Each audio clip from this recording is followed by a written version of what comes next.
Narito ang iba pang balitang tinutukan ng 24 Oras Weekend. Patay sa pananaksak ng isang menor de edad sa Caloocan, bunsod ng away dahil daw sa bentilador. Naikwes na ang menor de edad na umano'y nakasaksak. Nakatutok si Katrina Son. Kita ang kumpulan ng ilang grupo ng estudyante sa cellphone video ito na nakuha ng GMA Integrated News. Sentro ng video ang lalaking naka-uniforme at lalaking nakapulang t-shirt at shorts na nagsuntukan kalaunan.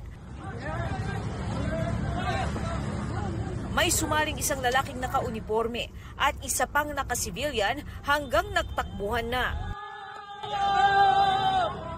Hagip sa video ang isang lalaking may hawak na tila matulis na bagay. Ilang grupo naman ng lalaki ang sumakay sa motorsiklo at isa sa angkas nito ang tila may dugo sa tagiliran. Sa sumunod na video, kita ang isang dugoang lalaking nakahandusay sa kalsada. Ito ang 15 years old na grade 10 student na nasaksak sa insidente at namatay kalaunan.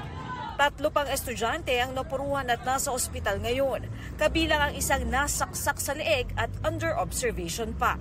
Nangyaring insidente sa labas ng paaralan sa barangay 172 North Caloocan.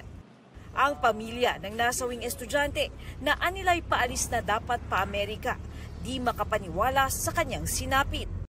Nagsimula po yung away doon sa kaklase niya na si alias Dave. Supposed to be ang pinag-aawayan nila is electric pan. Na-inquest na ngayong araw sa mga reklamong murder at frustrated murder ang suspect na menor de edad din at hawak ng City Social Welfare Development.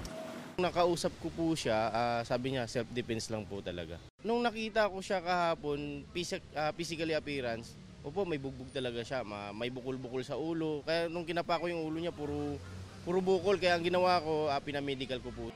Para sa GMA Integrated News, Katrina Son, nakatutok, 24 Oras.